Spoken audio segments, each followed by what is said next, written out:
Dye migration can be a tricky problem to control. It is mostly prevalent in garments with a polyester content. At Sanmar, keep an eye out for styles with PosiCharge technology to help combat dye migration. PosiCharge styles lock in dyes for the best printing experience available in the industry. When our PosiCharge styles are not an option, there are some tips and tricks to help you overcome the mysteries of dye migration. It's always best practice to test before production on any style you haven't printed before.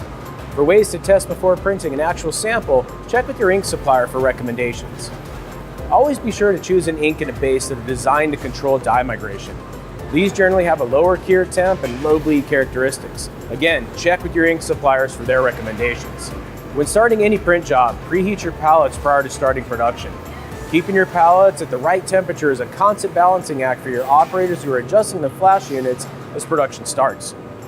Flash time and intensity is very important for avoiding scorching on polyester, and honestly just for screen printing in general. The goal is to try and gel up the ink so the next color can be printed. The best way to control this is by using a heat gun, or better yet a thermocouple, also known as a donut probe. Both of these methods can read the temperature of the ink on the garment and help you get your time and intensity settings dialed in. A flash unit that's on too long or too hot can start the dye migration process. Another detail to keep your eye on are your dryer settings. If you haven't profiled your dryer, it's a good habit to get into. Profiling a dryer is easily done with a donut probe. Generally, you run the probe down the left, center, and right side of your dryer, checking for temperature variations as the probe travels down the belt. It's always best to keep your belt temp as low as possible. Most low bleed inks cure at 300 degrees or less.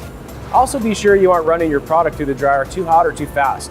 Everyone wants to print quickly, but with product that may have dye migration issues, it's not a race. Keep your dryer settings low, and if needed, keep your belt speed slow to get the best quality print. If all else fails, a gray or black bleed blocker may be necessary as a base to get you the highest quality print. Dye migration can be a challenge, but by doing some testing, choosing the right ink, and controlling temperatures of your palettes, flash units, and dryers can usually solve the problem of dye migration.